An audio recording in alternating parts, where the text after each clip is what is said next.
Hi! Good evening. Vanakkam. జై Sriram. Sabse call ఆదాబర్సే. మనం ఇప్పుడు అనంతపూర్ దగ్గర ఉన్న ఇస్కాన్ టెంపుల్ దగ్గర ఉన్నాము. ఈరోజు సాయంకాలము రిటర్న్ దర్శనంలో అయ్యప్ప స్నానం చేసుకోవడానికి అక్కడ స్నానం చేసుకున్న తర్వాత లోపల శ్రీకృష్ణుని దర్శించుకున్నాము. పరిసర ప్రాంతాలైతే చాలా బాగా ఉన్నాయి.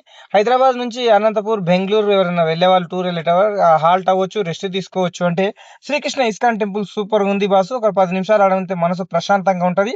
ఎగ్జాక్ట్‌లీ నేషనల్ హైవే కానుకొనే ఉంటది. అనంతపూర్ టౌన్‌కు 2, 3 కిలోమీటర్ల ముందే మనకి ఈ ప్రాంతం వస్తది. లోపలైతే చాలా బాగుంది. మేము చూపిస్తున్నాను చూడండి. మీరు భవిష్యత్తులో అట్లకెళ్ళి వెళ్తే ఇస్కాన్ టెంపుల్ దగ్గర రిలాక్స్ అవ్వడానికి, అక్కడ మీ పిల్లలు ఆహ్లాదంగా గడపడానికి అట్మాస్ఫియరే సూపర్‌గా ఉంటది. జాతీయ రహదారికి ఆనుకునే ఉంటది ఫ్రెండ్స్. ఆ రూట్‌లో పోతే తప్పకుండా చూడండి. ఈ వీడియో నచ్చితే షేర్ చేయండి, లైక్ చేయండి, సపోర్ట్ చేయండి, సబ్స్క్రైబ్ చేయండి. జై శ్రీరామ్.